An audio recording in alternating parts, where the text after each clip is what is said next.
nuevamente a nuestras y nuestros ponentes y también a ustedes por venir a escucharnos. Bueno, entonces les dejo con la moderadora del evento. Gracias. Muy buenas tardes con todos y nuevamente agradeciendo su presencia para este espacio. Bueno, esta, como ya mencionó, es la última mesa titulada La captura en el gobierno de Daniel Noboa.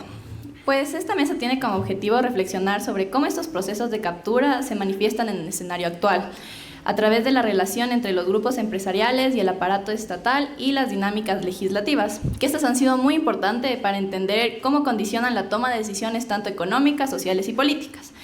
Es así como, estimados ponentes, recordar que tienen de 18 a 20 minutos y al finalizar el espacio de las ponencias vamos a tener un tiempo para preguntas y para poder tener estas cuestiones que se presenten y resolverlas al final.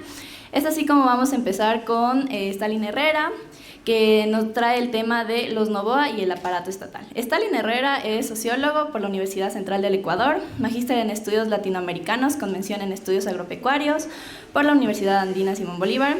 También realizó estudios doctorales en estudios latinoamericanos en la Universidad Nacional Autónoma de México. Es investigador asociado al Instituto de Estudios Ecuatorianos desde el 2008. Un aplauso, por favor. ¿Puedo hacerlo desde ahí? Sí.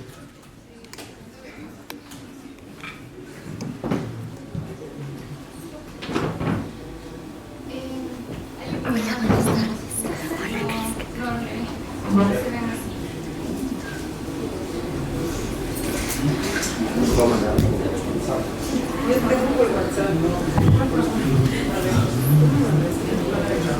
buenas tardes. Mándame.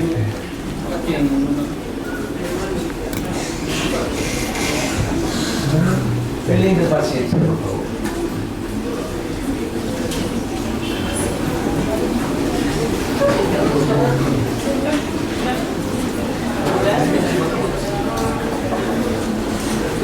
Te lo puedo enviar a Henry. Mándame a mí. Buenas tardes, señorita. ¿Cómo está? Buenas tardes.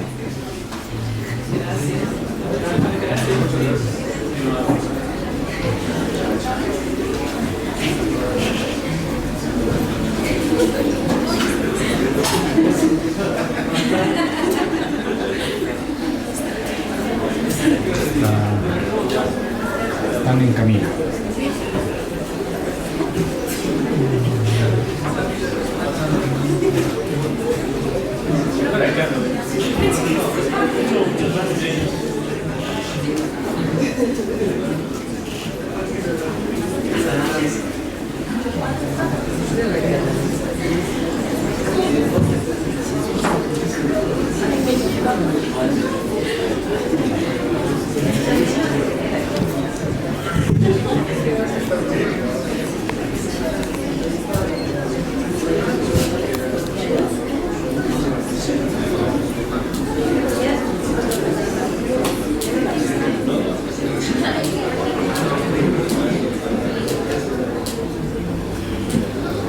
Ya me llegó ya.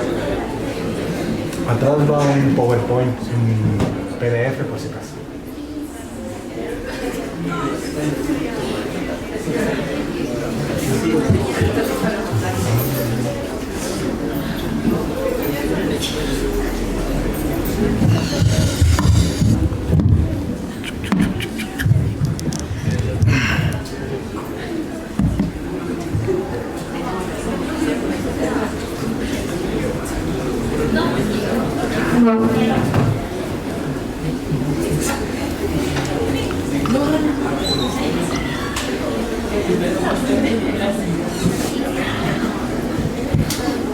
Avanzo y en el camino le ponen la cesta. Sí.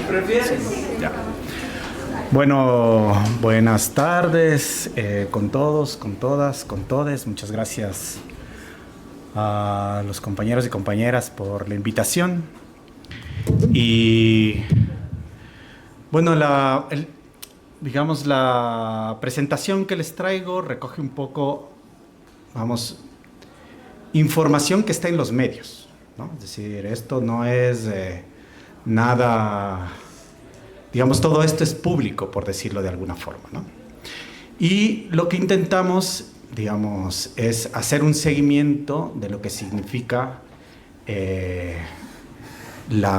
digamos, el gobierno de Daniel Noboa. Y la presentación se llama Noboa, más allá del gobierno.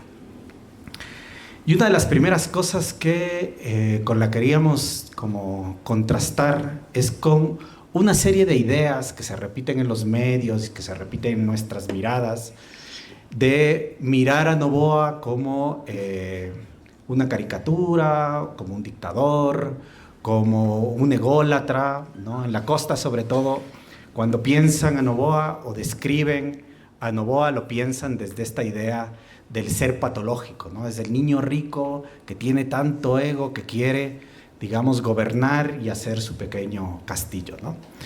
Y entonces, y desde nuestra perspectiva, esa mirada tiende a ocultar más que describir la realidad de lo que significa Noboa para el país, ¿no?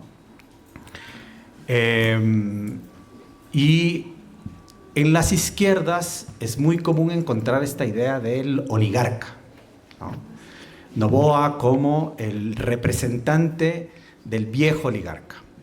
Y si bien podemos estar de acuerdo con la categoría, yo creo, desde mi perspectiva muy personal, es que es insuficiente para describir lo que significa Noboa en este momento.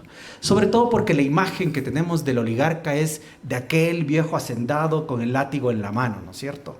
Y era un tipo de ejercicio del poder muy distinto que es el de ahora, ¿no? El oligarca, el terrateniente, el hacendado, era un poder territorial, era un poder personalizado, digámoslo así, ¿no? Hoy Noboa representa otra cosa. Y eso no quiere decir que no sea un oligarca, ¿no? O que no venga de familias oligarcas.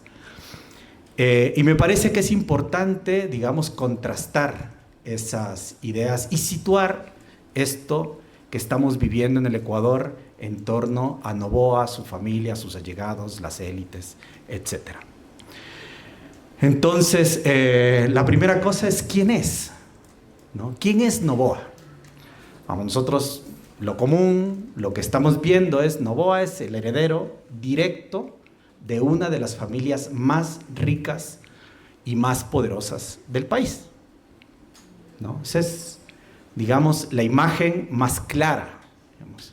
A diferencia de otros momentos, de otros procesos, otros gobiernos, digamos, son las élites de manera diáfana y clara en el ejercicio del Estado. Y si uno mira, por ejemplo, cómo se compone el gobierno, ¿no? Entonces uno puede ver una cosa interesante. Por ejemplo, hay un textito que hace como la biografía de la familia, los Noboa, ¿no? Digamos que recoge la historia del abuelo, del papá, no llega a él porque lo escribían mucho antes, ¿no?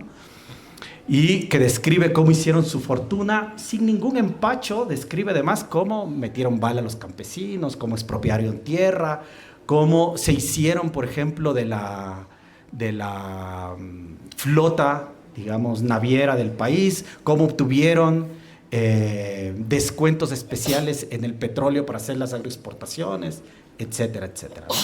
Digamos, y orgullosos además de cómo las élites construyen riqueza en el país. Y entonces ahí podemos ver que es un trabajito que hicimos hace tiempo, que es esta línea terrateniente del poder en el Ecuador, ¿no? Pero claro, cuando llegamos a Noboa ya no son los viejos oligarcas, ¿no? Y ahí arriba, además de Daniel Noboa, está Pinto, ¿no? Que es otra representante de las élites, y poquito más abajo y en los negocios medio escondida, Isabelita Noboa, ¿no? Que es la tía, digamos, ¿no? Y lo importante de esto es que, digamos, entre el grupo Noboa, el grupo Pinto y el grupo Novis, ¿no? Especialmente Noboa y Pinto, digamos, son consorcios empresariales, son holdings de inversiones, son grupos económicos compuestos de un montón de empresas, ¿no? Ya las voy a mostrar más adelante si logramos ponerlo ahí, ¿no? digamos que en el caso del Grupo Noboa, digamos, controlan la producción, el procesamiento, la circulación, el detal, la exportación, la importación de productos asociados a la alimentación. Y con eso hablamos de miles de trabajadores, ¿no? De miles de empleos, por decirlo de alguna forma. Y lo mismo con los Pinto, con los Novis, etcétera, ¿no? Y si recogemos a Álvaro, digamos a Daniel Noboa y la vicepresidenta Pinto, encontramos en ellos un perfil, ¿no es cierto? Son jóvenes, empresarios, exitosos, ¿no? Que han pasado por las mejores universidades de la región, del país, del mundo, vinculados, digamos, con la élite de carácter global, ¿no? Son, además, digamos, en estas especial, digamos, no, ya, ¿sabes qué?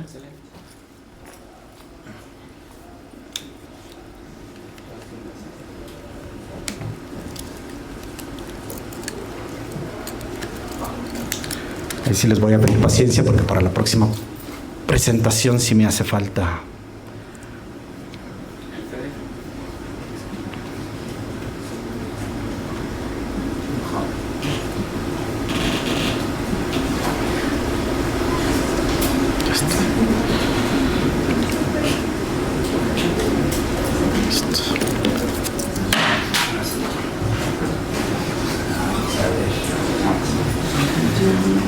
Y entonces, digamos, tanto el presidente como la vicepresidenta son ese arquetipo de las nuevas élites, ¿no? De la renovación de las élites, no la circulación, ¿no? De la renovación de sus hijos, de sus empresarios, de sus negocios, etcétera, ¿no?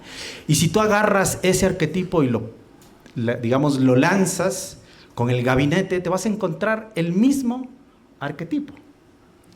Todos y todas, digamos, casi todo el gabinete, con excepción, no sé si sigue de ministro de Educación, pero cuando hicimos el levantamiento, solo el ministro de Educación no era un empresario. Pero el resto, todos, o son empresarios, tienen empresas o vienen de las redes empresariales y han pasado por universidades del mismo tipo, ¿no? Estamos hablando desde el Zamorano, que es la universidad madre, digamos, del ministro de Agricultura, hasta Harvard y qué sé yo, ¿no? Todos tienen más o menos el perfil. Y eso es importante considerarlo porque, digamos, estos espacios digamos, como decíamos, con el Club de la Unión, con el Club de Tenis, digamos, son espacios de socialización, de organización, de articulación, de construcción de su capital social, de su capital cultural, de su capital simbólico, ¿no? Que los articula no solo con las élites nacionales, sino que los articula con las élites globales, ¿no? Por eso, Noboa, digamos, orgullosamente menciona, digamos, que,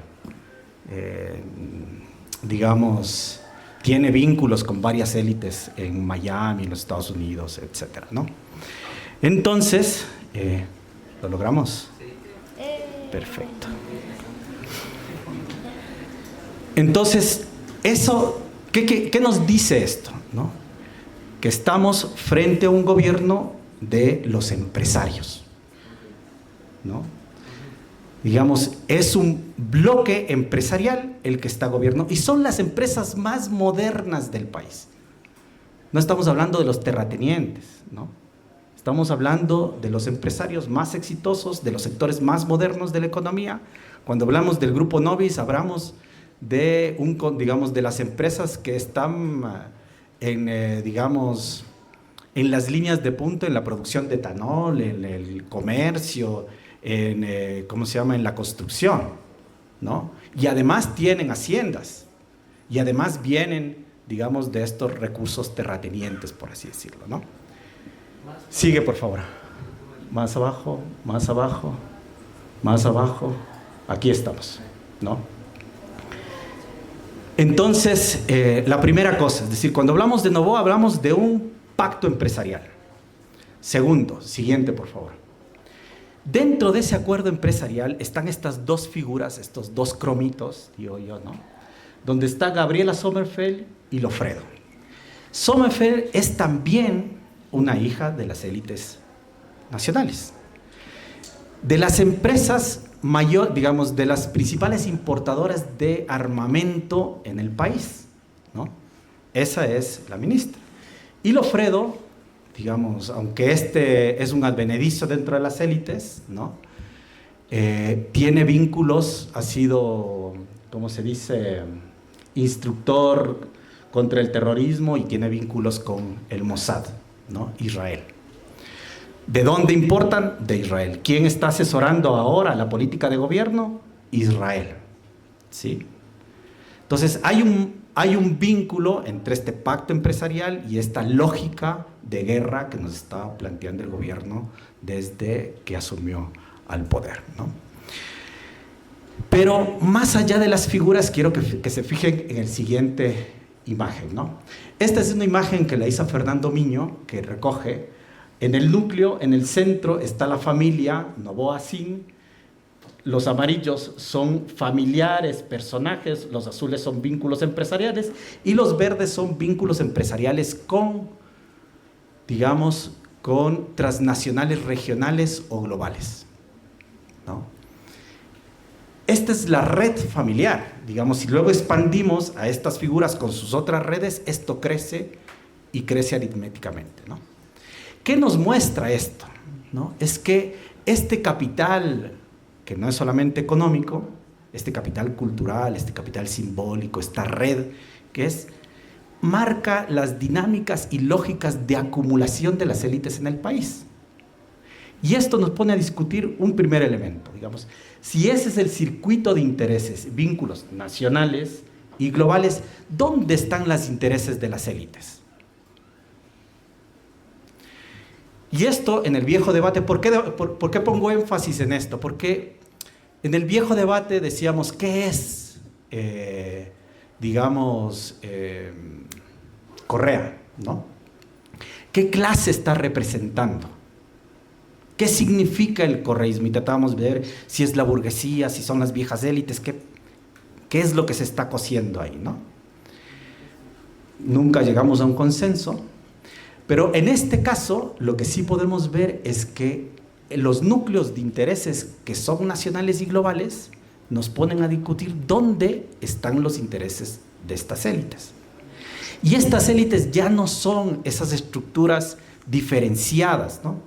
Están articuladas horizontalmente y verticalmente, y además articuladas de manera regional y global. ¿Por qué? Porque sus lógicas de aprendizaje, de socialización, de formación, de construcción, digamos, ideológica, empresarial y política, no está en el país exclusivamente. Ya no es el Club de la Unión, aquel espacio que reproduce las relaciones, digamos, de acumulación de las élites, o no es solo el Club de la Unión. Y eso es importante considerarlo. Siguiente. Ahora, visto en carne, digamos, ahí tenemos dos imágenes, ¿no? Por un lado, los grupos empresariales que tienen intereses en agricultura, esto lo hicimos hace unos 8 años más o menos, y el grupo Noboa, ¿no? ¿Por qué hacemos esa distinción? Porque aquí hay cerca de 80 grupos que tienen intereses en agricultura, que el 50% de ellos vienen de una lógica de acumulación terrateniente que dispara a Noboa, ¿no? Y estas son todas las empresas que tiene Noboa, ¿no? Y Noboa tiene intereses en la agricultura, tiene intereses en la producción, tiene intereses en el procesamiento, tiene intereses en la banca, tiene intereses en la importación, ¿no? Y esto, digamos, para ustedes que estudian economía, es importante situar, porque la economía no son cifras, la economía no es plata, ¿no? La economía son relaciones de poder. Y cada una de estas empresas marca y define lógicas de articulación territorial. Para un campesino, enfrentarse a Novoa implica enfrentarse al crédito, a la asistencia técnica, a la capacitación, a la posibilidad de tener semillas, a la posibilidad de vender banano, a la posibilidad de exportar, a la posibilidad de importar. Es decir, a través, digamos, estos holdings empresariales, a través de sus empresas, ¿no?, y a través de sus negocios, logran construir dispositivos que controlan la vida de la gente. Y ese control sobre la vida implica un control sobre la subjetividad de la gente. Entonces decimos, ¿por qué Novoa nos gana en las elecciones? No es solo por el TikTok, o no solo por las redes, digamos, por las redes sociales. También tiene que ver con esta capacidad que tienen las élites a partir de su estructura económica de condicionar la vida de las personas. ¿Sí? Siguiente, ¿no? Y esta es la capacidad que tienen las élites que, fíjense en este letrerito del Ministerio de Agricultura en el 2001, cuando un ministro bananero, que era Lasso, cambió, digamos, planteó un ejercicio de política pública, ¿no? ¿Dónde ponen el interés de la política pública? En convertir a los dirigentes en gerentes. ¿Sí? ¿Cuál es la apuesta de la política pública? Es convertir a estos dirigentes que hacen el trabajo social en gerentes que hacen el trabajo económico, productivo, de negocios, a partir de la política pública, ¿no? Y detrás de esto está un bananero. Valga decir que los sectores bananeros han tenido influencia en el Ministerio de Agricultura desde casi la creación del Ministerio de Agricultura, ¿no? Siguiente. Pero además, fíjense esto es bien curioso, ¿no? Esto es el token Urku. El token es una criptomoneda, ¿sí? Es un criptoactivo, ¿sí?, que está basado en la conservación de cerca de, no me acuerdo cantidad de hectáreas, pero son 200, digamos 1000 hectáreas de los páramos en Cayambe, en manos del pueblo Cayambi, ¿sí? El negocio, digamos, empezó con un proceso de conservación de páramos y ahora ha devenido, digamos, a esta idea del token. Tú compras Urku como criptomoneda y ayudas a la conservación de páramos que están en manos ¿de quién? De comunidades indígenas del pueblo Cayambi. El pueblo Cayambi, que es parte de la CONAIE y uno de los sectores más radicales de Imbabura. ¿Qué quiero mostrarles con esto? Es que la lógica de negocios, porque además Urku está vinculado al ordeño, ¿sí? Está aquí abajito el ordeño, que es una empresa de la familia del grupo Novis, ¿sí? Es decir, la capacidad de incidencia, de construcción e incidencia, digamos, primero de incidencia de la política pública y de construcción de subjetividades es enorme. Y tienen los dispositivos económicos al servicio de eso. Y pensemos, no en esto, pensemos en que el chocolate, el café, el azúcar, el etanol, todos esos productos que son parte de nuestra vida cotidiana son producidos por la familia Novoas o el grupo Novis. Entonces, ¿qué quiero mostrarles con esto? Es el tamaño del enemigo que enfrentamos, ¿sí? Por eso, digamos, están, por ejemplo, acuérdense, ¿no?, la disputa entre Correa y Álvaro Noboa, y Correa le quitó la hacienda de 10.000 hectáreas, la Clementina, a Noboa. Pero 10.000 hectáreas para el tamaño de negocio del grupo empresarial de Álvaro Noboa es huevada. Yo aplaudo la incautación de la hacienda, sin duda, ¿no? Pero la disputa termina siendo más simbólica que real, ¿no? Porque estos grupos económicos tienen distintas esferas, distintos espacios para mantener, digamos, y controlar y subordinar la subjetividad de la gente. Y finalmente, la siguiente, lo que tenemos es esta lógica, digamos, Hablábamos de despojo hoy por la mañana, hablábamos de captura corporativa del Estado, de esta lógica de apropiación y, digamos, de acumulación a partir de su control estatal, ¿no? Todos estos casitos, digamos, que es el vínculo, digamos, de Manzano con la mafia albanesa, los negocios, las denuncias de narcotráfico en Noboa Trading, los distintos casos en donde han estado vinculados familiares, hermanos, no sé qué, todo esto público, ¿no? De cómo la familia Noboa está haciendo uso de su posición privilegiada sobre el Estado para fortalecer su acumulación, ¿no? Entonces, y finalmente, digamos, esta matriz lo que muestra son las distintas leyes que pasaron a la Asamblea, ¿so? Que algunas terminaron, digamos, condicionadas por la Corte Constitucional, pero más allá de si pasaron o no pasaron, es mirar la lógica que está detrás de esto. Y la lógica que está detrás de esto es hacer de la ley, ahora, la Constitución mañana, ¿no? Un espacio que permita no legitimar, sino legalizar el despojo, ¿no? Eso es la disputa ahora. Es decir, ¿cómo logramos hacer de la ley y la Constitución el mecanismo que legaliza todo lo que vimos antes, ¿no? ¿Y cómo lo hacen? Construyendo el miedo a partir de este relato de guerra sobre la sociedad, ¿no? Hasta ahí. Ahí me quedo.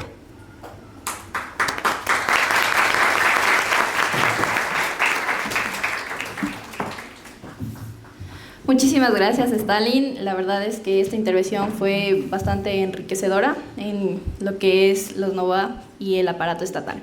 Ahora vamos a continuar con Verónica Calvo Piña, periodista de Wambra Radio, donde nos va a hablar de captura corporativa y proyectos de megaminería.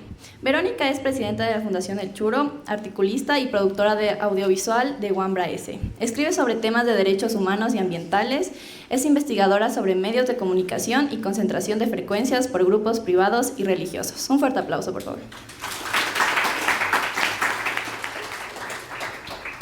¿Cómo están? Bueno, muchas gracias. Para mí siempre es un honor volver acá a mi casa, a la Universidad Central. Y bueno, siempre vamos a hablar sobre este artículo que elaboré sobre la minería. Acá vemos a la tía de Ecuador, a Isabel Noboa, la tía de Daniel Noboa, evidentemente. ¿Y cuáles son los intereses mineros? Pasamos a la siguiente.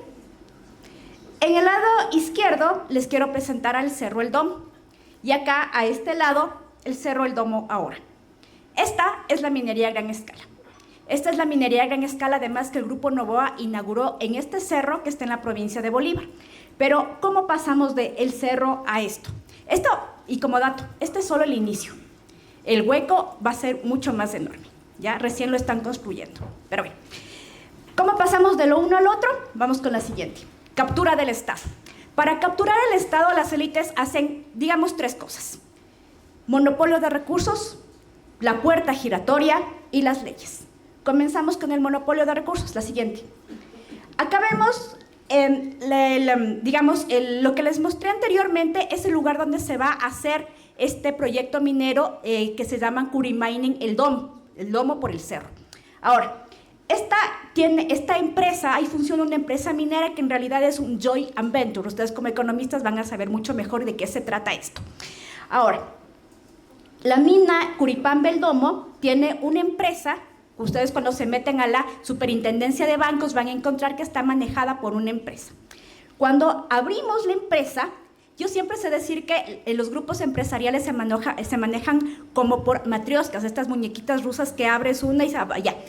Esas muñequitas vamos a encontrar cuando ustedes vayan a la superintendencia de compañías, van a encontrar un montón de empresas chiquititas que van ligándose a la empresa que maneja un recurso, en este caso la minería. Adventum Mining y Salazar Resource. La minería por lo general es una empresa que especula. Entonces, en todos los titulares de los grandes proyectos mineros, ustedes van a ver siempre, se encuentra la mayor reserva de oro, la mayor reserva de cobre, la mayor reserva de plata en diferentes lugares de Ecuador. Siempre va a decir casi lo mismo el titular. Va a venderlo como, qué bestia, como que hubieran encontrado y por poco el dorado. Con Curipamba pasa lo mismo. Y Salazar Resources es de la empresa que primero, digamos, llega a concesionar y a manejar este proyecto hasta que es rentable. Y cuando ya es rentable, lo vende a las grandes empresas mineras que están en el mundo, básicamente, ¿no? Una de ellas, digámoslo, Adventum Mining. ¿Qué pasa con esta empresa? Pues que en 2019 vende acciones. Y adivinen quién las compra. Consorcio Novis. Y aquí vemos, digamos, el primer armaje, esto que les decía yo, el monopolio de recursos. Una élite ecuatoriana controlando recursos, en este caso la minería. Y vamos abriendo más Adventum Mining y vamos a tener que llegar acá a Consorcio Novis. Y abajo, el tema de las, además de las élites acá en Ecuador, es que nunca ustedes van a encontrar el nombre directo, ¿sí? Ni de Isabel Noboa, ni de Álvaro, ni de María José Pinto. No, van a encontrar empresas y tienen que ir abriendo estas empresas y las van a encontrar primero en Panamá, en las Bahamas, en todo lado menos en Ecuador, porque no están domiciliadas aquí, no pagan impuestos aquí, ya, para empezar. Entonces, Isabel Noboa tiene estas dos empresas, Beuport, Uniormar y Videlcorp. Tienen que, digamos, desenterrar bastante para encontrar esos nexos, cuando Isabel Noboa funda esa empresa, cómo pasó luego a ser una fundación, etcétera, etcétera. No es fácil, como les digo, armar este vínculo. Pero en todo caso, son las beneficiarias finales del Consorcio Novis. Todas las empresas del Consorcio Novis van a estar atadas a estas empresas posteriormente. ¿Seguimos? Ahora, monopolio de recursos. Cuando vemos las propiedades que tiene Adventum Mining en Ecuador, vamos a encontrarnos que solo en Curipamba tiene estas 5 concesiones. Ahora, haciendo un breve cálculo, ¿sí?, vemos que maneja Curimining 21,000 hectáreas. Si le comparamos con un cantón de Ecuador, tiene el mismo porcentaje prácticamente que el cantón Echendía. Eso controla Curipamba, el domo. Solo un proyecto minero, ojo.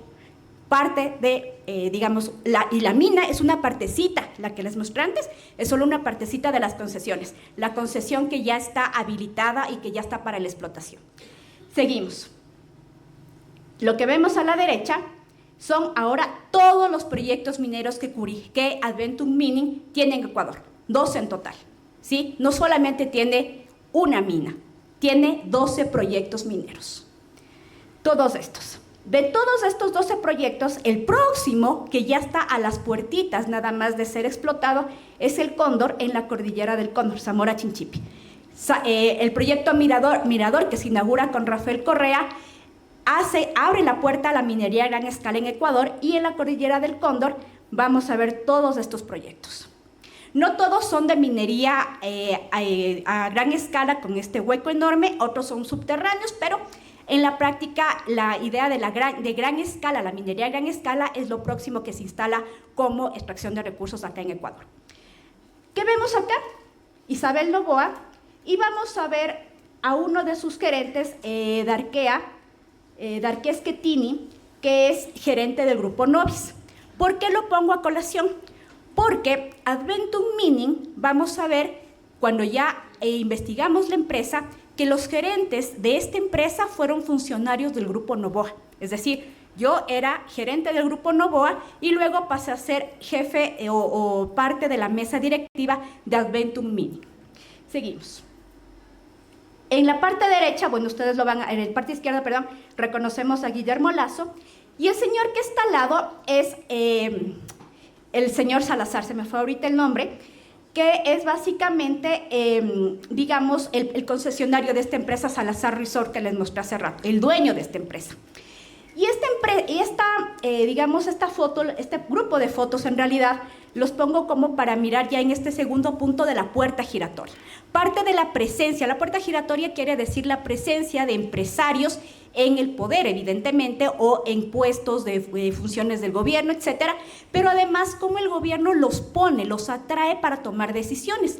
Y esta fotografía es parte de una reunión que Guillermo Lazo tiene con empresarios mineros al inicio de su gobierno. Entonces, por eso se estrecha la mano con este y con otros empresarios mineros. El que Guillermo Lasso haya tenido un papel fundamental en la extracción de recursos, la minería, la consulta ambiental que ya vamos a ver más adelante, es también en parte por estas relaciones. O sea, Guillermo Lasso no estuvo ahí porque solo sea una buena persona, quiero decir, o que haya sido candidato.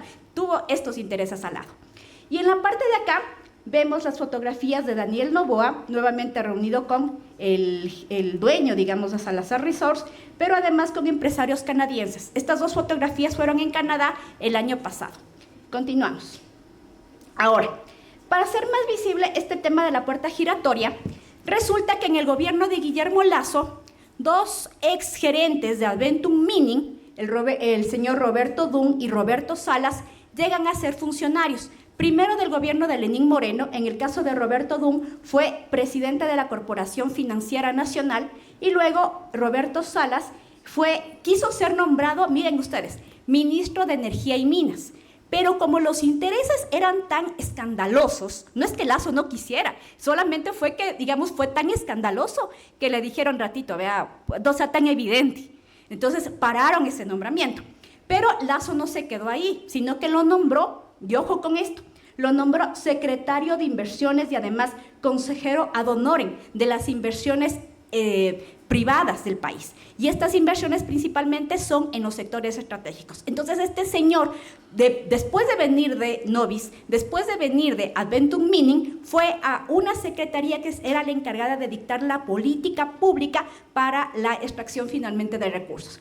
Y es así que, y luego fue secretario de Asociaciones Público-Privadas. Nuevamente está en el lugar de interés, ¿no? ¿Seguimos? Ahora, vamos con el tercer punto que les mencionaba, las leyes.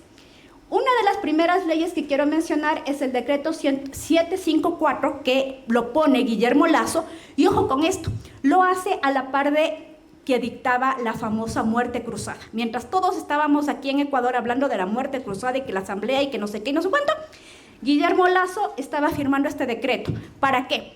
Para, digamos, dictar o mencionar la forma en la que se iba a aparentemente hacer unas consultas en los lugares donde se iba a hacer minería a gran escala. Esta consulta se realiza en las naves. Ya vamos a ver cómo se realiza, pero en todo caso es el acomodo de las leyes. La élite necesita acomodar la ley a su conveniencia para que, digamos, su interés pueda viabilizarse, ¿no? Canalizarse. El siguiente, conflicto armado interno. Enero del 2024, vamos a ver que la política de guerra de Noboa finalmente también cómo ayuda a todo el tema de la extracción y la concentración de recursos. Y para finalizar tenemos la Ley de Transparencia Social y el reglamento, que es una de las leyes casi últimas que aprueba Daniel Noboa en su mandato, ya en este último periodo. Pero en todo caso son leyes que las tres en conjunto están dirigidas, tienen, digámoslo así, están metidas, ya finalmente tienen que ver con todo lo que tiene que ver con la minería. ¿Avanzamos? Consulta ambiental y la militarización. La fotografía no se aprecia tan claramente, pero quiero que miren. Está el UPC y abajo ustedes pueden ver las mallas. Adentro de las mallas está la gente que fue invitada, porque fue invitada con carta de invitación a lo que sería el proceso de consulta ambiental en las naves. Y afuera estaban las comunidades que estaban protestando. Es decir, esta consulta ambiental se desarrolló en un cerco policial militar, valga la aclaración nuevamente, con militares. Para esto se llevaron alrededor de 2.000 militares a las naves y se cercó el lugar donde se realizó la consulta ambiental. Entonces, cuando ahora vemos la militarización del gobierno de Noboa, vemos que es importante y necesaria para poder, digamos, imponer estos proyectos mineros. Esta consulta ambiental inicia con Guillermo Lasso el 19 de junio del 2023. A la par también se va a realizar en Palo Quemado otro proyecto minero en Cotopaxi, pero igualmente está marcado por la presencia militar y policial, ¿no es cierto? Llega Daniel Noboa a la presidencia en noviembre del 2023 noviembre del 2023, y lo primero que hace es nuevamente ir a las naves. Después que la Corte Constitucional echó abajo el decreto de Lasso, buscaron una puertita por ahí y encontraron la forma de revivir esta consulta ambiental. Y nuevamente las primeras acciones de Noboa es, vamos por Curimaini, ¿no es cierto?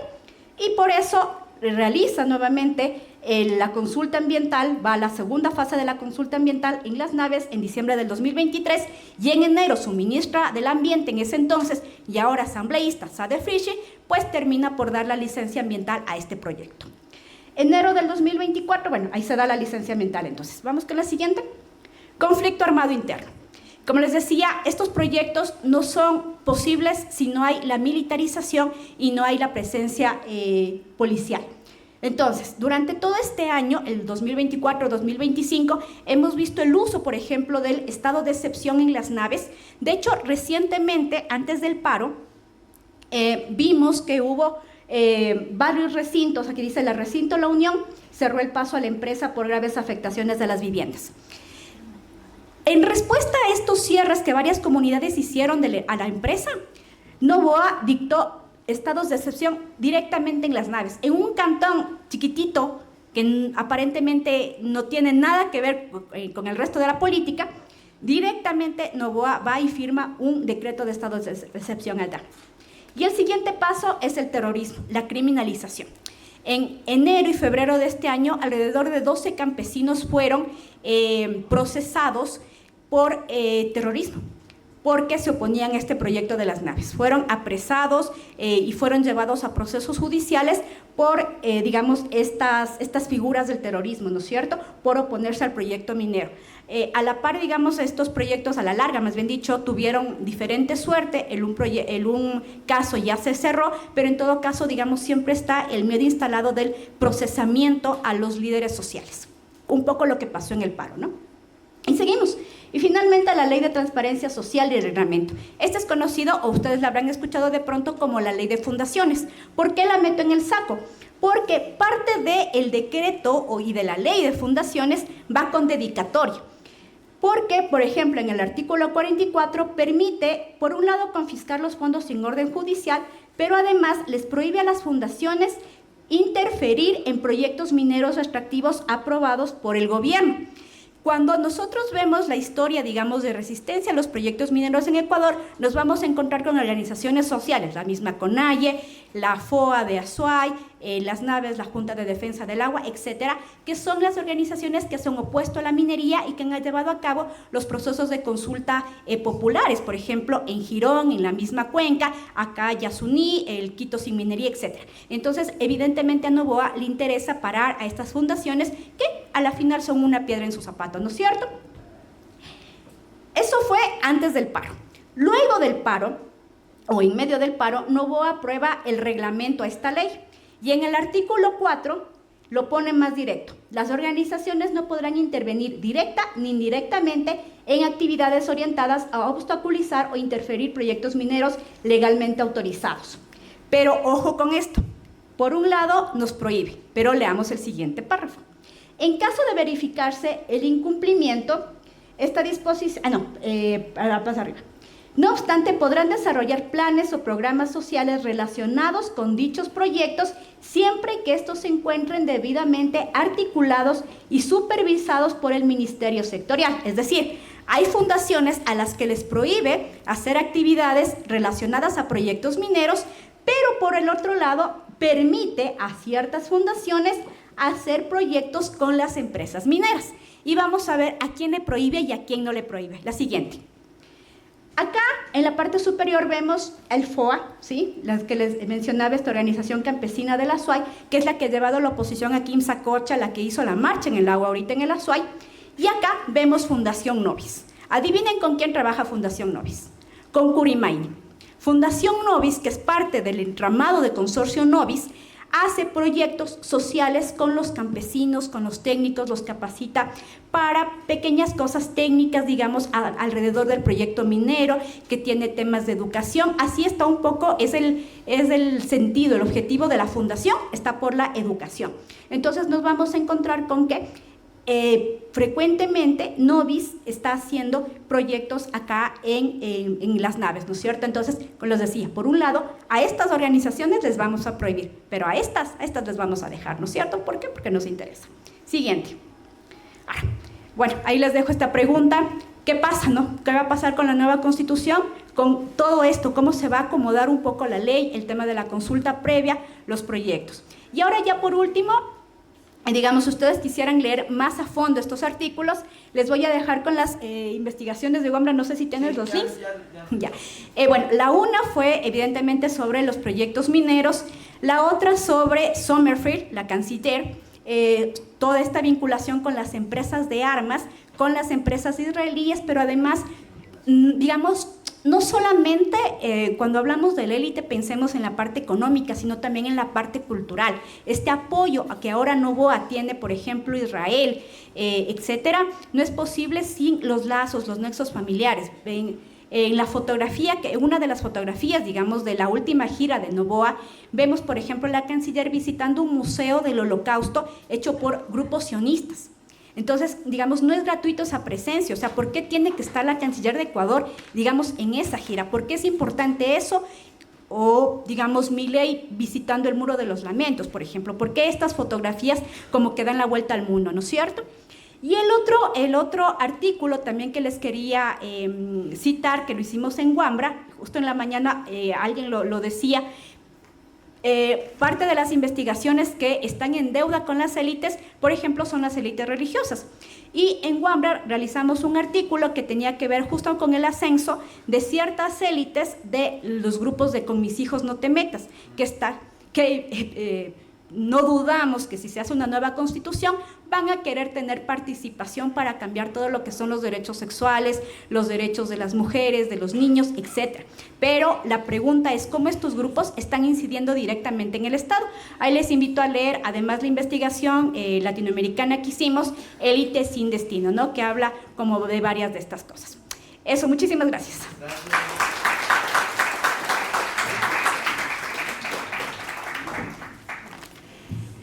Muchísimas gracias, Vero. El caso de estudio ha sido muy impactante, creo, para todos y sobre todo con el consorcio Novis en el centro de todo este meollo. Ahora, para cerrar este bloque de exposiciones, contamos con Yairén Noriega, asambleísta por Pichincha, socióloga por la Universidad Central del Ecuador, joven política y activista feminista, reconocido por su compromiso con los derechos de los jóvenes y las mujeres, quien nos va a hablar acerca de los proyectos económicos urgentes y la asamblea. Un fuerte aplauso, por favor. Gracias. Eso, creo que estoy mejor ahí porque ese podio es muy grande y me va a tapar. A ver, me acomodo. Bueno, muchísimas gracias por la invitación, gracias al grupo de investigación que entiendo que se ha configurado en la Universidad Central precisamente para estudiar a las élites, para estudiar también cómo estas élites llegan al poder y al llegar al poder, creo que ya con las dos presentaciones anteriores vemos para qué quieren llegar al poder. Y yo quisiera iniciar haciendo una reflexión más de tipo política, ¿no? Más de un poco explicar mi lugar de enunciación y contarles un poco desde qué perspectiva les voy a hablar de estas leyes, porque a veces cuando desde la izquierda, desde el progresismo, hacemos críticas al 1% más rico del mundo, de este país, de la región, la respuesta inmediata suele ser, es que son unos resentidos sociales, es que son unos envidiosos, o sea, imagínense cómo ha trabajado esta gente, cómo se ha esforzado, ustedes no se esfuerzan y el pobre es pobre porque quiere, entonces yo me he esforzado tanto que estoy donde estoy gracias a mi esfuerzo personal.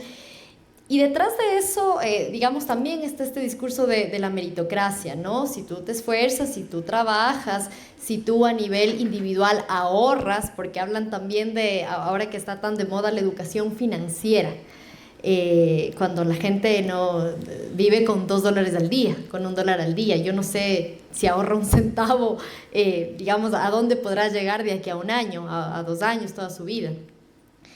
Y Ecuador es un país donde también a los sectores pobres les costaría al menos 9 generaciones en salir de la pobreza. 9 generaciones. Y también nos dicen que el pobre es pobre porque quiere, porque es vago. Y hay muchos estudios alrededor, por ejemplo, de la pobreza del tiempo, ¿no? Y lo difícil que es ser pobre. Porque por lo general las personas que tienen menos recursos económicos viven más alejados del lugar en el que trabajan y usan además transporte público, un transporte público por lo general que es de muy mala calidad, y eso hace que te demores, no sé, hasta 2 horas incluso, y no exagero, muchos de ustedes tal vez viven en zonas muy alejadas. Yo cuando estaba en el colegio vivía súper lejos de mi colegio, y claro, me demoraba 1 hora y media del colegio, de mi casa al colegio. Y claro, ¿no? Entonces trabajas todo el día, a veces más de 8 horas, 10, 12 horas. Las personas que trabajan, por ejemplo, en el comercio autónomo, trabajan hasta 12 horas al día, en sol, en lluvia. Tienen que transportarse a su casa 1 hora y media, 2 horas tal vez, en el mejor de los casos 1 hora. Y llegan a su casa y ya tienen que, sobre todo las mujeres, tienen que seguir trabajando, ¿no? Esta doble carga. Y ya ahí miramos el panorama bastante complicado para la gente que menos tiene.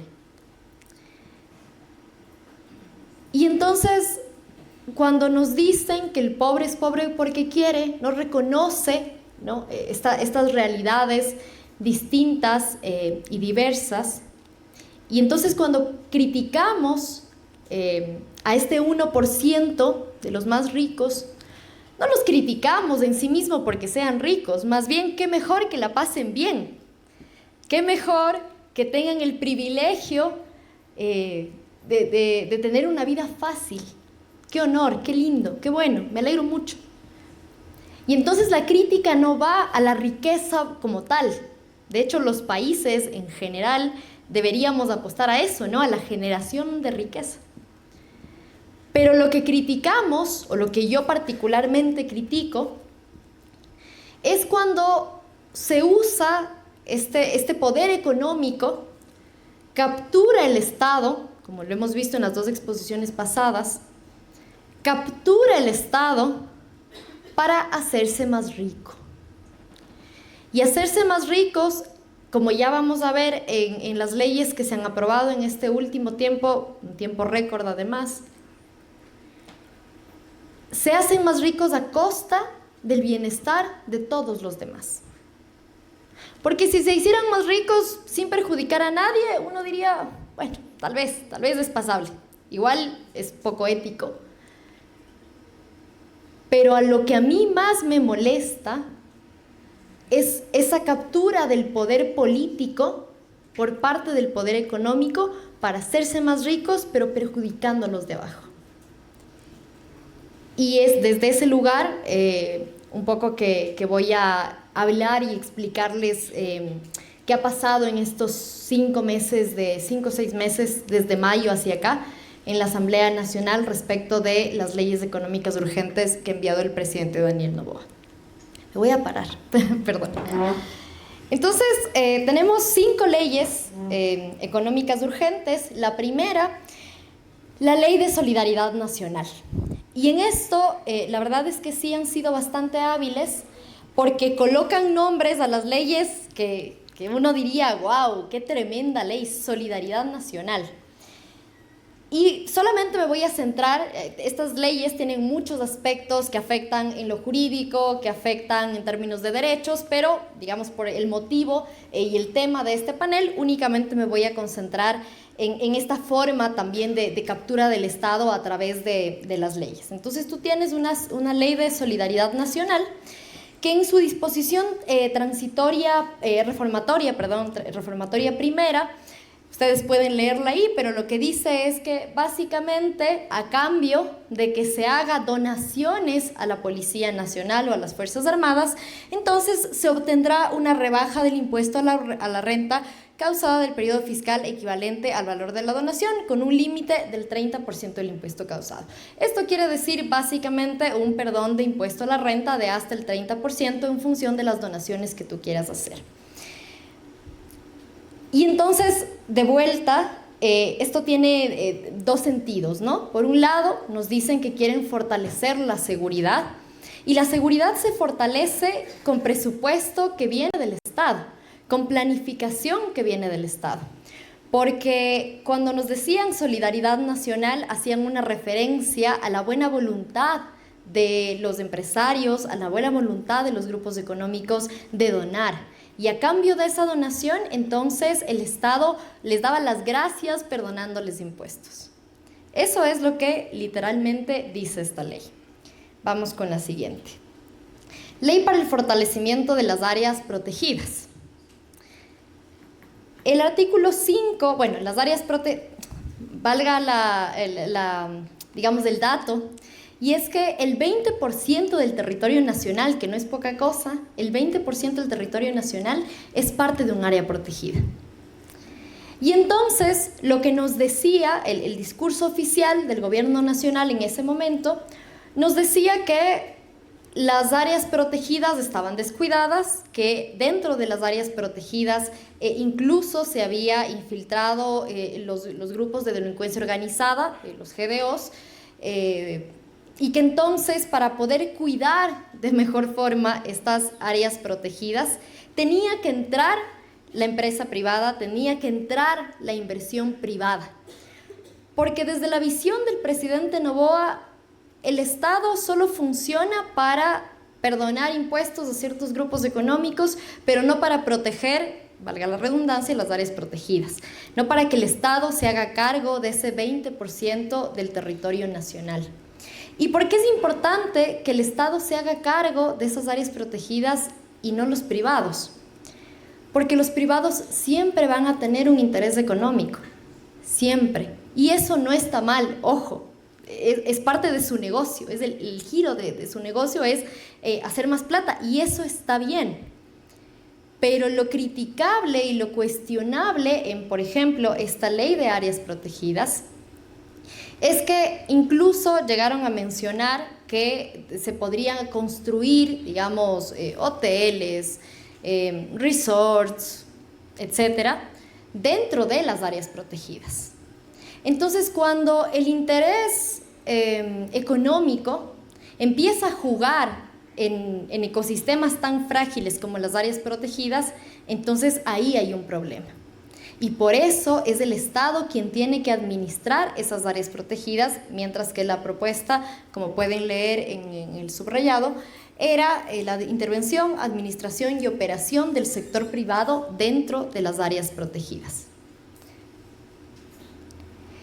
La siguiente ley, que tal vez es la más controversial de todas, la Ley de Integridad Pública, porque a través y a partir de esta Ley de Integridad Pública, la familia del presidente Daniel Noboa, la exportadora bananera Noboa, pasó de deberle al Estado 98 millones a deberle 0.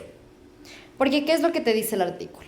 Los contribuyentes que paguen total o parcialmente las obligaciones tributarias derivadas de los tributos cuya administración y recaudación le correspondan al Servicio de Rentas Internas y que el hecho generador se haya configurado hasta el 31 de diciembre de 2024, gozarán de la remisión del 100% de intereses, multas y costas y recargos derivados de las obligaciones respecto del capital pagado. Para el efecto, el pago deberá realizarse hasta el 31 de diciembre del año 2025. Y claro, cuando tú haces una ley a tu medida para que la exportadora bananera Noboa pase de deberle al Estado 98 millones a deberle 0, entonces ahí hay un problema. Y hay un problema porque menos impuestos para el Estado, menos recaudación para el Estado, significa menos recursos para las universidades. Significa menos recursos para la compra de medicina en los hospitales. Entonces, cuando el Estado deja de percibir esos recursos, no solamente que se beneficia un grupo económico, porque de esta ley no solamente se benefició la exportadora bananera Noboa, sino otras empresas también. Hay detrás la consecuencia directa del debilitamiento del Estado, porque le deja sin plata y le deja sin recursos. Y eso genera que no puedas atender y no puedas responder a las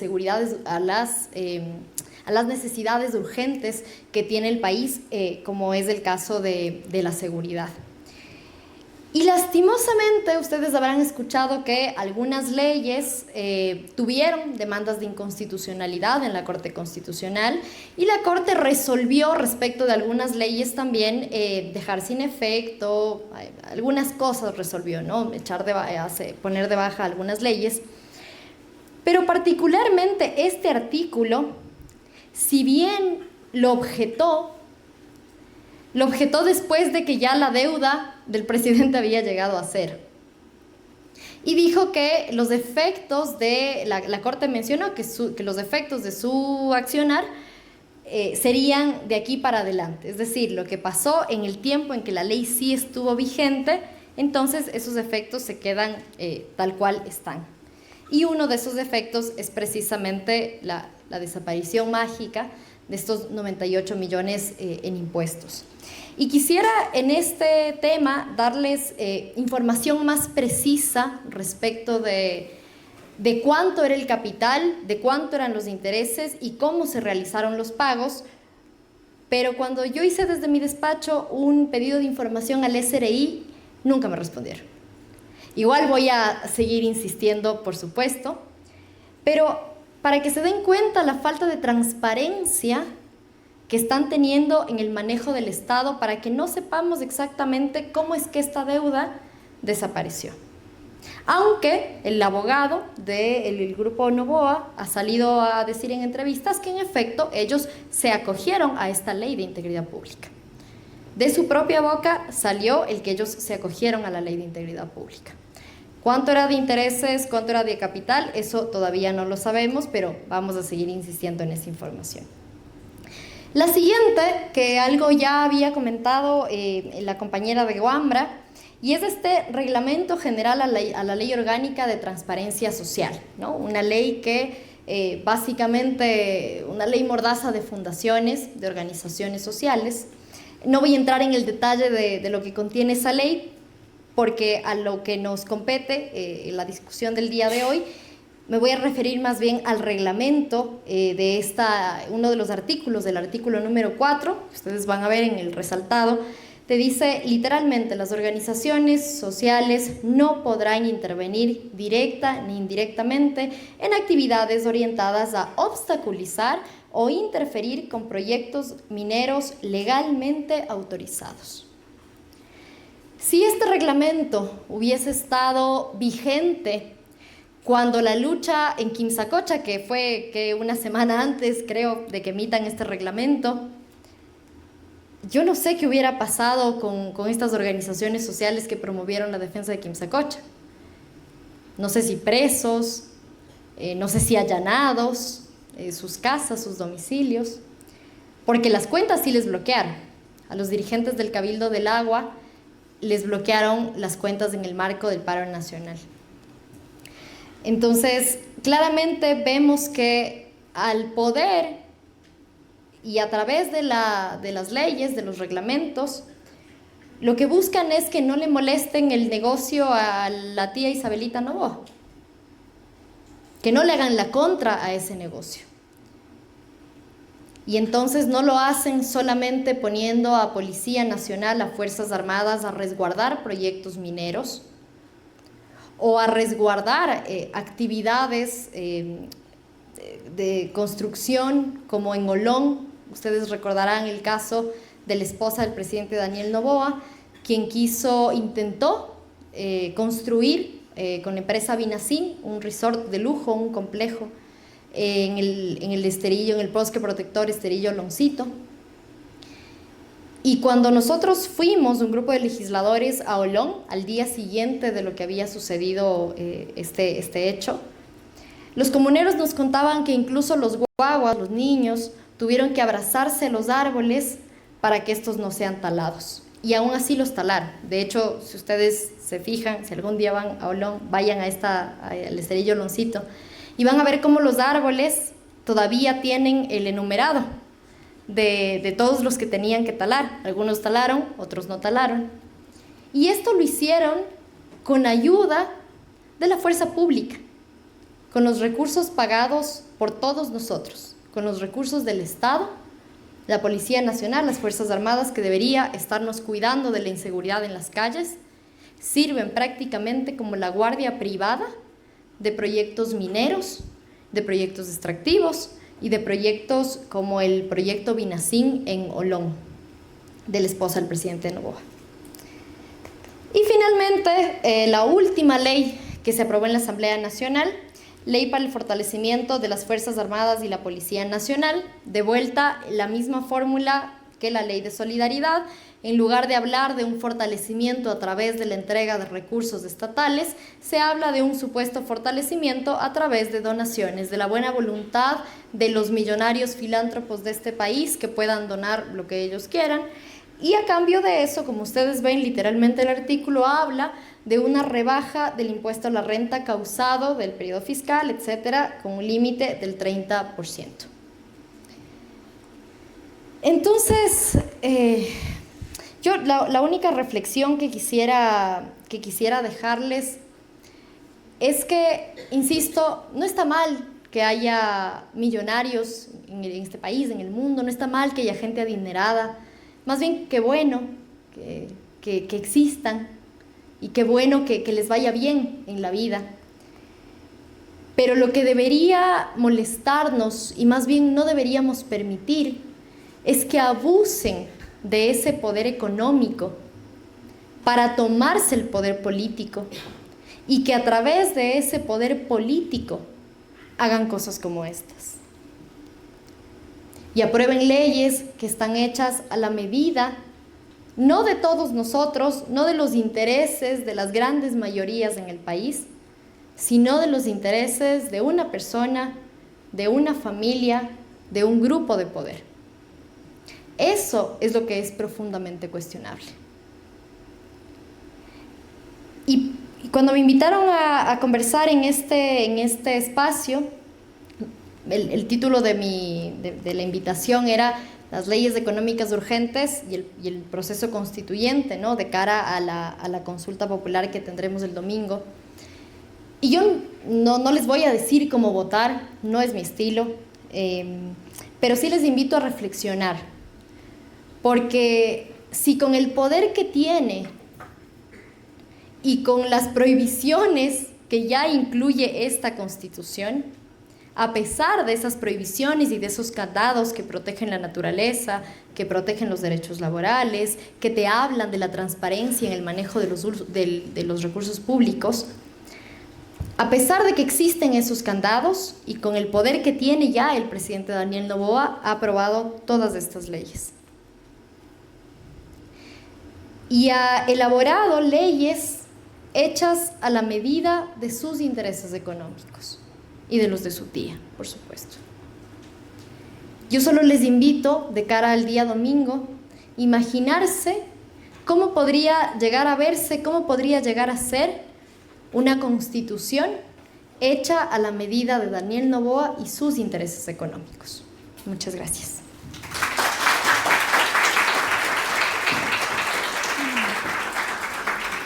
Muchísimas gracias, asambleísta. Esta intervención, la verdad, con un recorrido por todas las leyes que se han aprobado en este periodo legislativo, es de suma importancia para tener un pensamiento, una mirada crítica frente a este gobierno.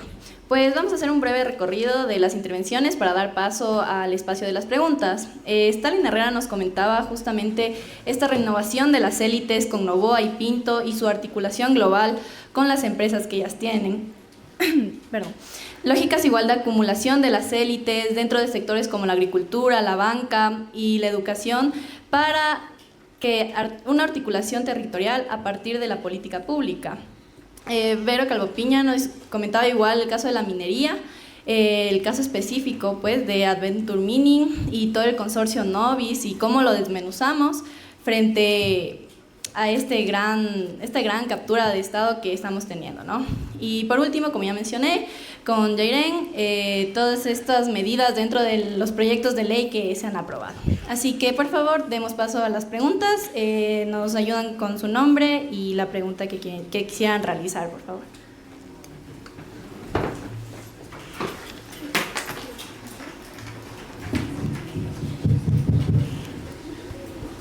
Todo está muy claro. ¿Quién se anima? No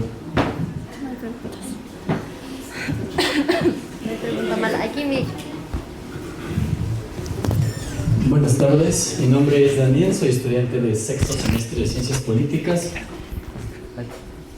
Bueno, voy a repetir por cuestiones logísticas, ¿no? Bueno, mi nombre es Daniel, soy estudiante de sexto semestre de Ciencias Políticas. Evidentemente, también cabe recalcar que estoy haciendo pasantías en la Asamblea Nacional y he estado de cara en todas estas situaciones que ha destacado Jairen. Bueno, mi pregunta va concisa y me gustaría que los tres ponentes hablen en primera instancia. Usted, señor, yo había leído un artículo acerca de que hablaba sobre cómo es que durante el gobierno de Lenín Moreno y del gobierno de Lasso, es que los ministerios, directamente los magistrados, fueron cambiados por personas que no eran tecnificadas. Y ahí ocurrió lo que pasó esto del sistema de puertas giratorias y de la captura del Estado. La pregunta concreta es, tal vez podría haber o existe en sus estudios un seguimiento de la misma situación en el caso de los magistrados del señor Daniel Noboa, o quizás, y ahí va la pregunta consecuente para la señora que habló acerca de las minas, y pensar tal vez que estas personas que estuvieron durante el gobierno de Lasso también tienen una conexión con las magistraturas que están ahorita a la cabeza en las minas, y ahí va la pregunta también para Jairen, y después si se me fue el nombre de la ley, si esta ley también les exonera a este tipo de personas de los recargos legales que tienen en la Constitución, porque por ejemplo la persona que estaba, y no se me fue el nombre, que estuvo de magistrada y luego se hizo asambleísta, se me fue el nombre ahorita, ella debió haber tenido un juicio y no lo tuvo. El señor Daniel Noboa, después de que se aprobó la ley de solidaridad, se desapareció todo eso. Bueno, esa es la pregunta concretamente. Gracias. Ok, le han realizado unas primeras preguntas a los compañeros Stalin Herrera y Vero Calvo Piña. Entonces, ¿quién tiene alguna otra pregunta que hacer? Pregunten. Ya, Jairen.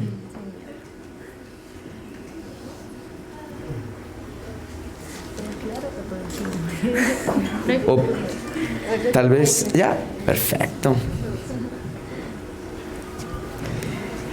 Hola, buenas tardes con todos y todas. Yo tengo dos preguntas, la una para Stalin, la otra para Jairen. Para Stalin, un poco en su presentación él hablaba de que también hay sectores modernos de la economía que están ligados al grupo Noboa, ¿no es cierto? Entonces, un poco que nos diga esta caracterización de modernos de la economía, si se refiere a sectores industrializados y si no se verán ellos también afectados por los tratados de libre comercio, por la entrada global de otros productos y por el proceso de limitaciones al proceso industrial ecuatoriano, ¿no es cierto? Y qué tan modernos son, qué tan premodernos son. Y para Jairen, que cómo ella ve el futuro de otros partidos como RC en el caso de que la pregunta del financiamiento público a los partidos políticos gane en esta nueva consulta popular. Gracias, Cris.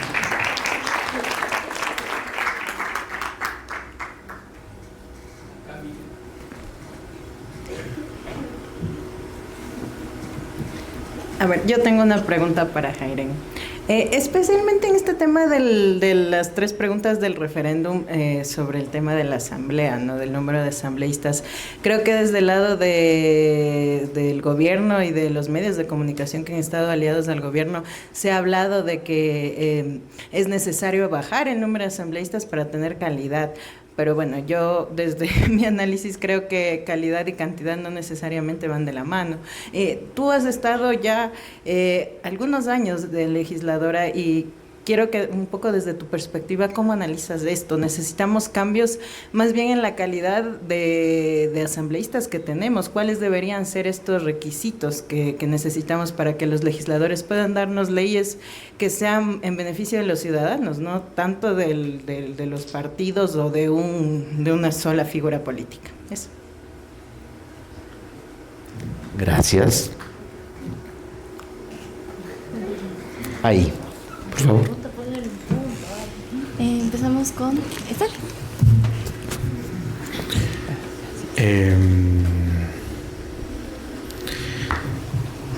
Bueno, sobre esta pregunta en torno a las puertas giratorias, en realidad no tengo una respuesta específica sobre los jueces y demás. Lo que sí sabemos es que no es un fenómeno nuevo, ¿no? Es decir, la capacidad de incidencia de las élites, la participación en el Estado, la ocupación no es una cosa nueva, ¿no? Y está presente en la historia del país desde su fundación, ¿no? Es decir, el Estado es, en la tradición marxista, representación de las élites y de las clases dominantes y demás, ¿no? Claro, el debate es distinto, la lógica es digamos, de apropiación, la lógica de ocupación del Estado es distinta y sobre todo es relevante a partir de esta gran discusión en torno a la construcción de un Estado moderno, ¿no? Que en el imaginario, ¿no?, en la teoría, es la construcción de un Estado aséptico, digamos un Estado de leyes, de normas que velan por el bien común y bajo ese supuesto pues no deberían existir estas cosas. La realidad es que históricamente hay una dinámica de apropiación y de aprovechamiento del Estado para garantizar la acumulación. Y las élites en el Ecuador son élites rentistas. Son élites que usan el Estado para garantizar no solo su acumulación, sino la participación y la inserción en el mercado de carácter global, ¿no? Y sobre esta idea de, digamos, del debate entre modernos y premodernos, entre... nosotros, digamos, yo uso esta figura porque en un debate de los años 80, ¿no es cierto?, había un debate que existe en el Ecuador, si están los terratenientes, están las burguesías, por qué es importante que existan las burguesías para lograr modernizar el capital, etcétera, etcétera, ¿no? Y el Fernando, el Conejo Velasco, ¿no?, discutía el tema y decía, es un falso debate, porque las élites, ¿no?, son modernas en ciertos sectores y profundamente, digamos, premodernas o feudales en otros sectores. Entonces pueden ser feudales con los indígenas en sus haciendas y ser modernos en la agroexportación, ¿no? Y él mostraba esta configuración específica de las élites en el país, que son élites no diferenciadas. No es que existen unos industriales, otros terratenientes, otros agroexportadores, no. Son agroexportadores, son financieros, son importadores, son dueños de los bancos, son dueños de, digamos, de las empresas de comunicación, etcétera, etcétera, ¿no? Y eso es importante, ¿sí? Porque, digamos, cambia la perspectiva de la mirada sobre el tema, ¿no? Entonces, tienes a Isabelita Noboa, o el papá de Daniel Noboa, en donde sin duda tienen negocios en los sectores más, entre comillas, modernos de la economía, como la producción de etanol por el desarrollo tecnológico, para la lógica de inversión, etcétera, etcétera, ¿no? Pero al mismo tiempo conservan, digamos, sus propiedades hacendatarias en la explotación bananera, en donde las condiciones de explotación de esos trabajadores es brutal. Hablamos de esclavismo moderno. Digamos, yo nunca había trabajado con trabajadores bananeros y nunca había sentido el nivel de enajenación que existe en ese sector, ¿no? Y es por la lógica de dominación que se ha incorporado ahí, y donde hay una clara responsabilidad de las élites, y es una responsabilidad histórica, digamos, ¿no? Porque ahí empezó su lógica de acumulaciones. Entonces, digamos, utilizamos esa figura para decir modernos y premodernos, pero en realidad es un falso debate, ¿no? La realidad es que estos sectores son sectores complejos, digamos, son holdings empresariales que controlan las distintas esferas de la producción, la circulación, el consumo, las finanzas, etc. Y eso les da una enorme estabilidad política, ¿no? Entonces, ¿peleamos contra quién? Contra la Clementina. ¿Es la base de acumulación y reproducción del capital de la familia Noboa? No. Eso.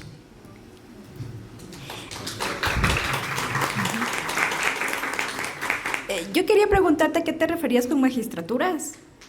No entendí. Unas personas que estaban en el ministerio. Ya, y tú decías cuál es la relación de estas personas con Grupo Nobis.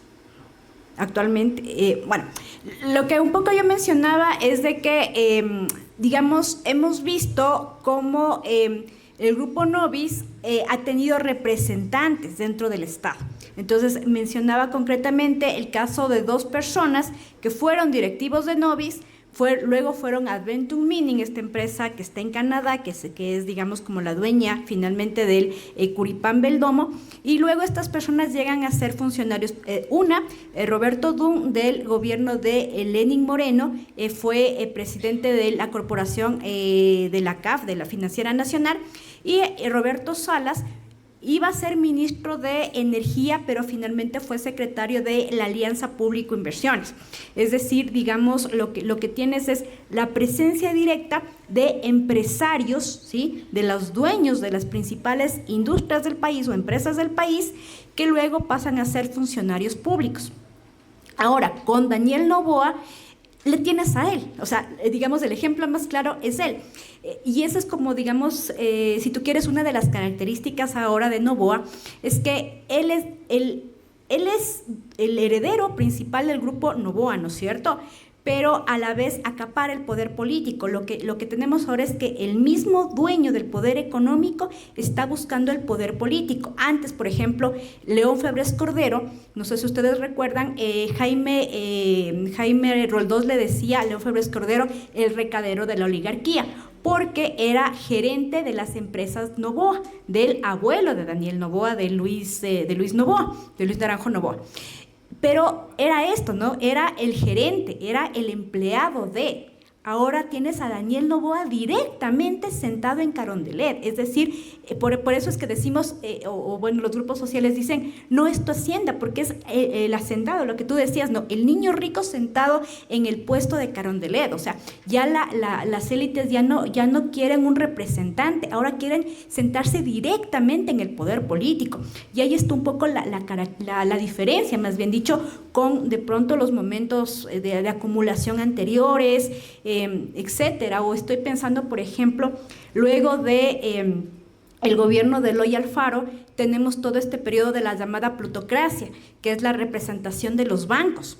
Entonces, ves nuevamente como que regresamos a esa forma de representación política del dueño de la empresa, ahora captando poder político. Entonces, y eso lo hace más grave, ¿no? O lo hace más escandaloso, si tú quieres, como ya directamente se ve muy manifiesto los intereses del poder económico y en la política, y no solamente con Noboa, porque cuando abrimos el gobierno de Noboa vemos a todos los pequeños empresarios que están detrás de él.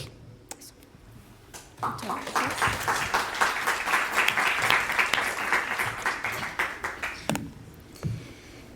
A ver, sí, tú me preguntabas si es que se exoneraron de todas las multas, recargos de intereses, y sí, en efecto, la ley es súper clara y te establece que si tú pagas la totalidad o un porcentaje, ni siquiera te dice un 90%, 80%, o sea, un porcentaje es del 1%.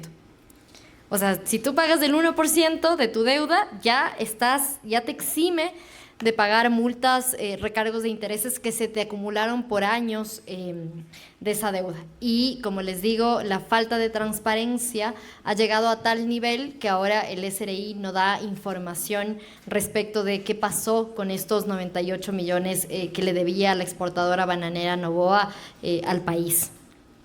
Y aprovecho esta pregunta para contarles algo que yo estoy segura que van a sentir la misma indignación que yo. Desde el año 2023, a inicios del año 2023,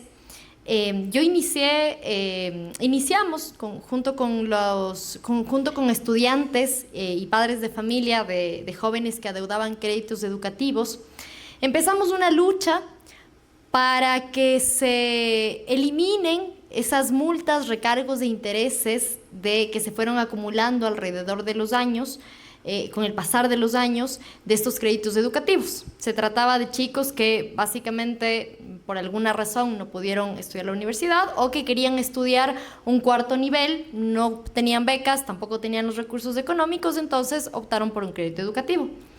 Vino la pandemia y como ustedes saben, la pandemia nos destrozó a todos, menos a los banqueros. Y entonces los chicos, entre que no encontraban trabajo y si lo encontraban no les alcanzaba porque no llegaban ni al sueldo básico, entonces esa deuda, ¿no es cierto? Les pongo un ejemplo que es real. $20,000 del crédito y en el lapso de 2-3 años se convirtió subió al doble, ¿no? A más del doble con multas, recargos de intereses. Es decir, háganse la idea, el capital $20,000 con multas, recargos de intereses subía a $41,000. Entonces empezamos esta lucha en el año 2023.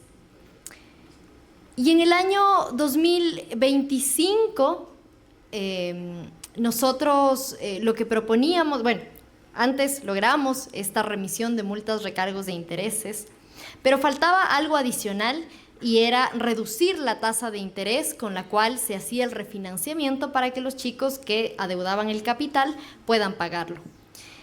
Y al mismo tiempo, casi que paralelamente, mientras se discutía esta ley donde al presidente se le iba a perdonar 98 millones en impuestos, se discutía esta otra ley que era impulsada por mi despacho, para que los jóvenes que adeudaban créditos educativos se les pueda bajar la tasa de interés. Nosotros proponíamos nosotros proponíamos 4%. Aprobamos esa ley y vino el veto del presidente Daniel Noboa y le subió la tasa de interés al 7%. Entonces, les pongo este ejemplo para que podamos ver cómo no solamente es un problema que se concentre la riqueza y que se acumule la riqueza arriba, sino que además este proceso de acumulación se genera a costa del bienestar de todos nosotros. No es solamente acumulación por acumulación, es con todo un proceso de despojo de territorios, es a través de todo un proceso de despojo, de deshumanización incluso de la propia clase trabajadora. Hay estudios, ya mencionaba el colega, sobre cómo se generan procesos de explotación laboral, incluso explotación, trabajo infantil en las bananeras. Entonces no es solo acumulación por acumulación, sino que además se genera a partir de un perjuicio a la mayoría de los ecuatorianos.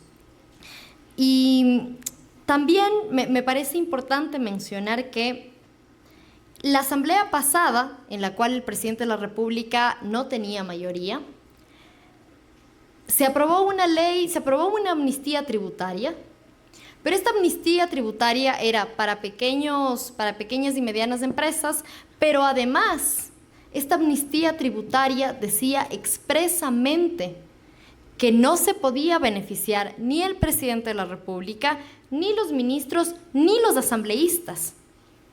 Y eso es correcto, porque cuando uno está en un espacio de poder, no es para beneficiarse a título personal. Cuando uno está en un espacio de poder y en un espacio de toma de decisiones, es para servir. Y esta amnistía tributaria tenía esta prohibición expresa. Y entonces en esa ley, por ejemplo, el presidente de la República no pudo hacer lo que ya hizo con la Ley de Integridad Pública en una asamblea donde él ya concentraba la mayoría del poder. Y esto último que les cuento, quisiera relacionar a la pregunta que me hacían sobre la reducción de los legisladores. Y es que la calidad de la Asamblea Nacional no se va a solucionar reduciendo los legisladores. O sea, no tiene ningún sentido lo uno con lo otro. Son cosas que van por carriles totalmente distintos. Y no se va a solucionar por ahí, pero lo que hay detrás de esa pregunta es que exista menos control para el presidente de la República. Porque lo que nos está proponiendo, si no estoy mal, son 71 legisladores, creo que es con el número que quedaría la Asamblea Nacional si es que gana el presidente de la República. Y claro, es más cómodo una asamblea de 71 legisladores a uno de 151, donde además existe un bloque de oposición que permanentemente le está fiscalizando cuando quiere, entre otras cosas, perdonarse impuestos. Entonces, por supuesto que hay que mejorar la calidad de la representación y por supuesto, y el compañero no me va a dejar mentir, que hacía sus pasantías en la Asamblea Nacional, se ven unas cosas de vergüenza. O sea, de vergüenza de verdad, que a veces hasta yo misma digo, ¿qué hago aquí? El día que el presidente Daniel Noboa subió la tasa de interés para los jóvenes, que veníamos años peleando esta ley, les digo sinceramente, yo decía, ¿qué hago acá?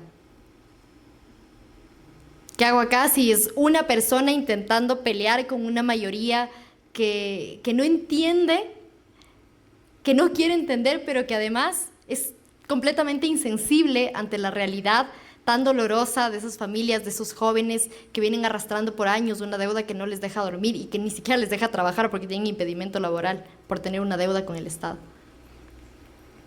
Entonces, claro, hay un enojo con la política y hay una bronca con la política, y yo como política siento bronca con la política, pero la solución no va por la reducción de asambleístas.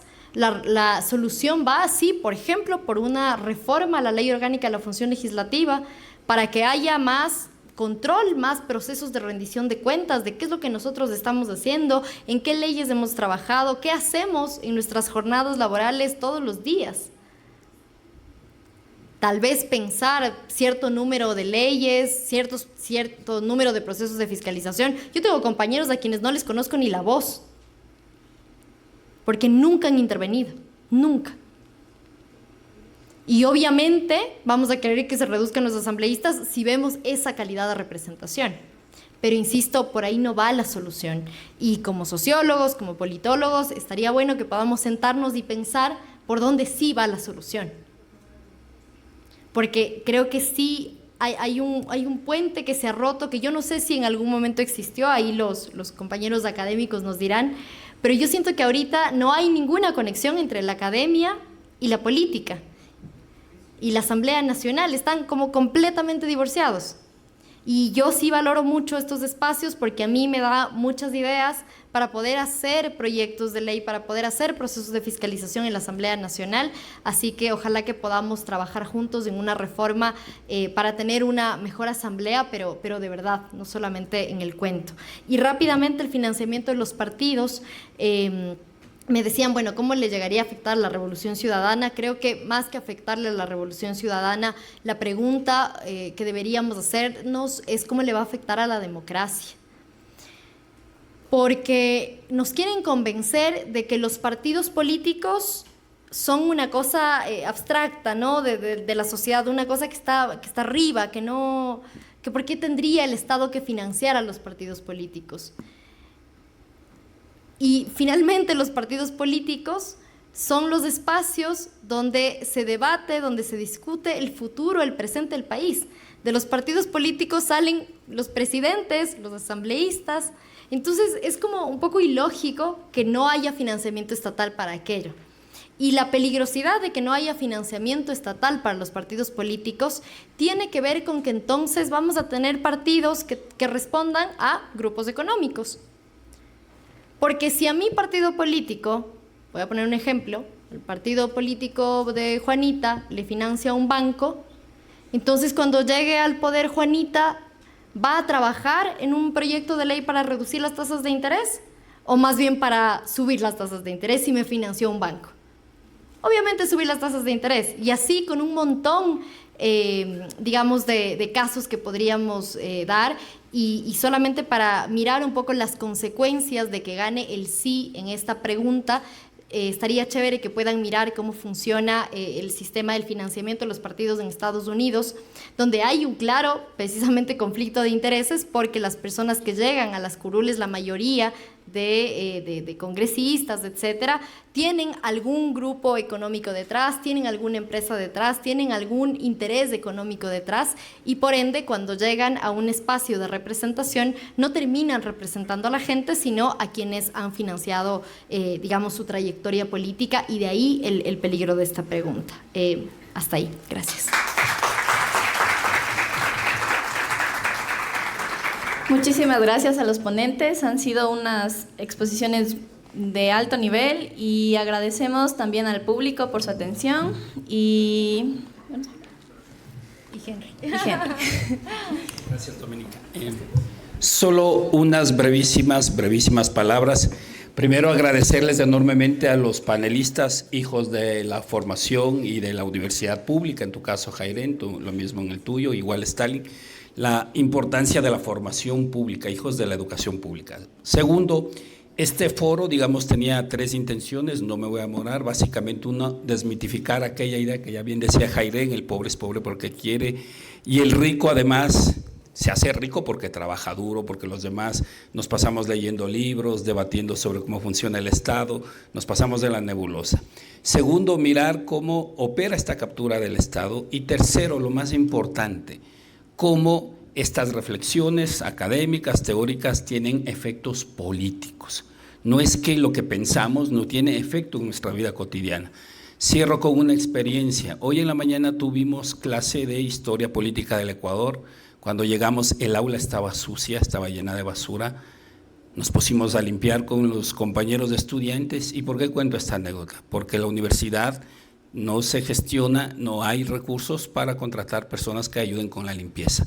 Esos son unos de los efectos cotidianos simples de lo que significa la disminución de los presupuestos, con esta idea de que lo público no sirve, o cuando simplemente las élites no pagan impuestos. Entonces, en ese contexto, les queremos agradecer enormemente su presencia aquí, invitarlos a seguir pensando el trabajo a seguir pensando sobre las élites. Quién sabe si sean los próximos ponentes, hagan tesis sobre las élites, y pensar que estas reflexiones no están en el aire, tienen implicaciones políticas. Así que nos vamos a dar un fuerte aplauso tanto a los panelistas como a ustedes. Muchas gracias.